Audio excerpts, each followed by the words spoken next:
Waste Asia में जंग ने ग्लोबल एनर्जी मार्केट में हलचल मचा रखी है और भारतीय घरों पर इसका असर गैस सिलेंडर की कीमतों पर दिखाई दे रहा है। मई महीना नजदीक आने के साथ ही एलपीजी बुकिंग और डिलीवरी नियमों में और बदलाव होने की उम्मीद है। संकट के दौरान नियमों में कई बार बदलाव हुआ है। 1 मई से एलपीजी के कीमतों में और इसके साथ क्या कुछ बदलाव हो सकते हैं, उसका अपडेट आपको मिलेगा इस वीडियो में। इंडियन ऑयल, बीपीसीएल और एचपीसीएल कथित तौर पर नए वितरण और बुकिंग नियमों पर भी चर्चा कर रहे हैं। नमस्कार, मैं हूं आकांक्षा और आप देख रहे हैं न्यूज 18 का digital platform. America, Israel, Iran युद्ध शुरू होने के बाद से तेल कंपनियों ने पूरे भारत में 42.2 किलोग्राम के घरेलू एलपीजी सिलेंडर की कीमतों में 60 रुपए की बढ़ोतरी की थी। 19 किलोग्राम के कमर्शियल सिलेंडर की कीमत 1 महीने के अंदर 3 बार बढ़ी है। अप्रैल 2026 के लिए महानगरों में इसकी कीमत 196 रुपए से बढ़ाकर 218 रुपए तक कर दी गई, जो 7 मार्च को प्रति सिलेंडर 114 रुपए से भी ज्यादा हो गया था। इसी बीच पेट्रोलियम और प्राकृतिक गैस मंत्रालय ने बुकिंग प्रक्रिया को और सख्त कर दिया है। शहरी क्षेत्रों में बुकिंग के बीच का अंतराल 21 दिनों का बढ़ा करके 25 दिन और ग्रामीण क्षेत्रों में 45 दिन तक कर दिया गया है। वर्तमान में लागू ओटीपी आधारित डिलीवरी ऑथेंटिफिकेशन सिस्टम को स्थायी किए जाने की उम्मीद है। सब्सिडी वाले सिलेंडर्स के दुरुपयोग को रोकने के उद्देश्य से ऑनलाइन एलपीजी बुकिंग लगभग 98% तक पहुंच गई है, जबकि डिलीवरी प्रमाणीकरण कोड यानी कि ओटीपी आधारित जो डिलीवरी है लगभग वो 94% तक पहुंच गई है। साथ ही सरकार ने प्रधानमंत्री उज्ज्वला योजना के लाभार्थियों के लिए आधार आधारित बायोमेट्रिक प्रमाणीकरण अनिवार्य कर दिया, यानी कि यदि आपने आधार बायोमेट्रिक प्रमाणीकरण नहीं किया है तो फिर गैस मिलने में आपको दिक्कत हो सकती है। मंत्रालय ने इसके साथ ही ये भी स्पष्ट किया है कि ई-केवाईसी की आवश्यकता केवल उन एलपीजी उपभोक्ताओं पर लागू होती है जिन्होंने अभी तक इसे पूरा नहीं किया है। जो लोग पीएमयूवाई के कस्टमर्स नहीं हैं और पहले ये प्रोसेस पूरी कर चुके हैं, उन्हें इसे दोहराने की आवश्यकता नहीं होगी। पीएमयूवाई कस्टमर्स के लिए प्रमाणीकरण केवल वित्तीय वर्ष में एक बार आवश्यक है और केवल 7 रिफिल के बाद। पीएनजी पर स्विच करें, ऐसे में सवाल ये उठ खड़ा हो रहा है। नीतिगत बदलावों में एक महत्वपूर्ण बदलाव सरकार द्वारा घरों को एलपीजी से पाइपलाइन वाली नेचुरल गैस की ओर ले जाने का प्रयास भी है। पीएनजी के कंज्यूमर्स को पहले ही घरेलू एलपीजी कनेक्शन सरेंडर करने से मना किया जा चुका है और नए कनेक्शन के लिए आवेदन करने पर भी प्रतिबंध लगा दिया गया है।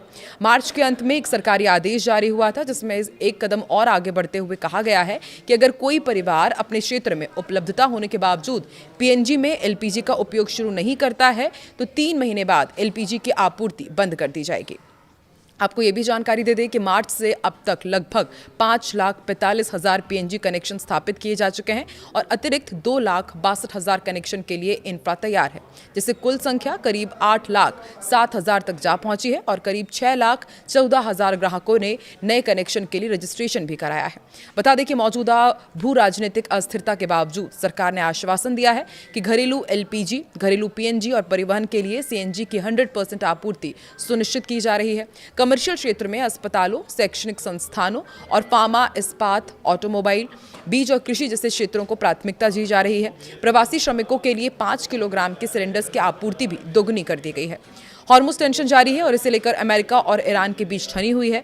भले ही मिडिल ईस्ट युद्ध में अभी दोनों देशों के बीच सीज फायर चल रहा है, लेकिन तेल गैस की सप्लाई पर संकट बरकरार है। भारत में खास तौर पर एलपीजी क्राइसिस से निपटने के लिए सरकार ने तमाम कदम भी उठाए हैं और उनका फायदा भी मिल रहा है। सरकार द्वारा उठाए गए इन कदमों में एलपीजी प्रोडक्शन में इजाफे के साथ ही सिर्फ खाड़ी देशों पर निर्भरता न रखकर अन्य देशों से गैस का आयात भी शामिल है। अब सरकारी तेल कंपनियों ने स्पॉट मार्केट से खरीदारी भी शुरू कर दी है ताकि किसी भी स्थिति में देश के लोगों को सप्लाई में कमी की दिक्कतों का सामना ना करना पड़े। वेस्ट एशिया में तनाव के कारण गैस सप्लाई अभी भी बाधित चल रही है। एक रिपोर्ट में यह भी सामने आया है कि इसे घरों और कमर्शियल जगहों पर एलपीजी गैस सिलेंडर की डिमांड को पूरा करने के लिए स्पॉट मार्केट से खरीदारी शुरू की गई है। यहां से लगातार एलपीजी कार्गोज हासिल किए जा रहे हैं। इससे जुड़े सूत्रों के हवाले से कहा गया है कि भारत की सरकारी ऑयल मार्केटिंग कंपनियों ने भी देश में एलपीजी सप्लाई सुचारू रखने के लिए अमेरिका से टाई अप भी किया है। स्पॉट मार्केट से एलपीजी कार्गो जून और जुलाई में भारत पहुंचने की उम्मीद जताई जा रही है। रिपोर्ट में पेट्रोलियम और नेचुरल गैस मिनिस्ट्री की जॉइंट सेक्रेटरी सुजाता शर्मा के हवाले से यह भी कहा गया कि अमेरिका, इजराइल और ईरान में लड़ाई शुरू होने से पहले भारत अपनी एलपीजी जरूरत का लगभग 60% इंपोर्ट करता था, लेकिन एलपीजी संकट के बीच सरकार ने घरेलू प्रोडक्शन बढ़ाया और ये आदेश दिए थे। उसके बाद उत्पादन में बड़ा इजाफा भी हुआ है। भारत की इंपोर्ट डिपेंडेंसी कम हुई है। उन्होंने बताया कि सरकार की प्राथमिकता घरेलू सप्लाई को पूरा करना है और इसके लिए जहां से भी मुमकिन होगा कार्गो मंगाया जाएगा। मंत्रालय की ओर से शेयर किए गए आंकड़ों को देखें तो भारत में रोजाना करीब देश में घरेलू एलपीजी प्रोडक्शन करीब 20% बढ़कर अब 46,000 टन तक जा पहुंचा है। इसके अलावा बाकी की जरूरत की गैस अब कई देशों से आ रही है। पहले जहां 10 देशों से एलपीजी आयात किया जाता था तो अब ऐसे में इसकी संख्या बढ़कर 15 हो गई है। युद्ध से पहले भारत की जरूरत की 90% एलपीजी तमाम खाड़ी देशों से होती थी। इनमें यूएई, कतर, सऊदी अरब, कुवैत, बहरीन और ओमान शामिल थे।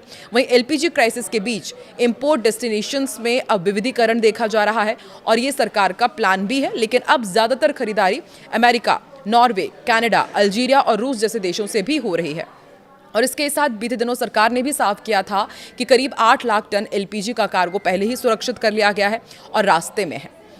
जंग के बीच तेल की कीमतें तेजी से बढ़ रही है। अभी भी ब्रेंट क्रूड ऑयल $100 के ऊपर बना हुआ है और सोमवार को भी इसमें तेजी देखी गई।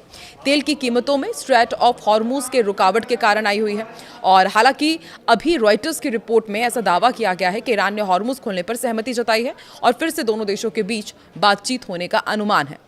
इसी बीच भारतीय कंपनी ने यह भी बताया कि उसे लीबिया के एरिया 95-96 ब्लॉक में तेल और गैस का नया भंडार मिला है। ये एक बहुत अच्छी खबर है पूरे देशवासियों के लिए। ये खोज कंपनी के ओवरसीज यानी कि विदेशी एक्सप्लोरेशन पोर्टफोलियो के लिए काफ़ी खास माना जा रहा है और कंपनी ने शेयर बाजार को यह भी बताया कि ऑयल इंडिया के इस प्रोजेक्ट में 25% हिस्सेदारी है।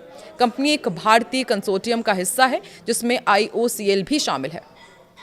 ये ब्लॉक लीबिया के साउथ वेस्ट हिस्से में है और घड़ा में इस बेसिन नाम के बेहद संवेदनशील क्षेत्र में आता है।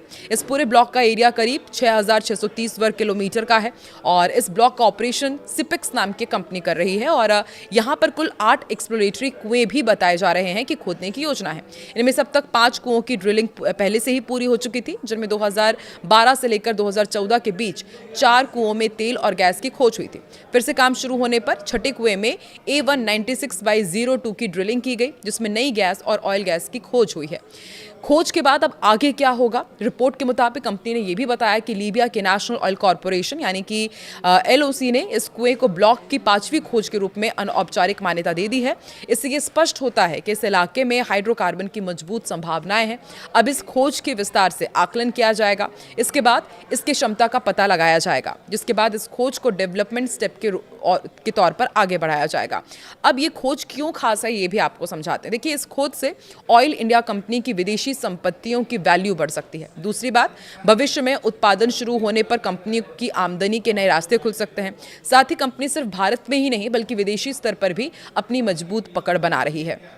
तो देखिए, एक तरफ अब गैस बुकिंग को लेकर के सरकार की तरफ से नए नियम, हॉर्मुज को लेकर के लगातार ईरान और अमेरिका के बीच बातचीत हो रही है। अब बातचीत ठीक हो पाती है या नहीं हो पाती है ये भी देखना होगा, लेकिन वहीं पर अब ये जो नई खोज सामने आई है इससे जाहिर तौर पर इंडिया को आने वाले दिनों में बहुत बड़ी राहत मिलेगी। आपको क्या लगता है, ये जो नए नियम आए हैं गैस के, क्या इससे राहत मिलेगी या फिर आफत आम जनता की ओर बढ़ जाएगी? कमेंट सेक्शन में ज़रूर बताएं।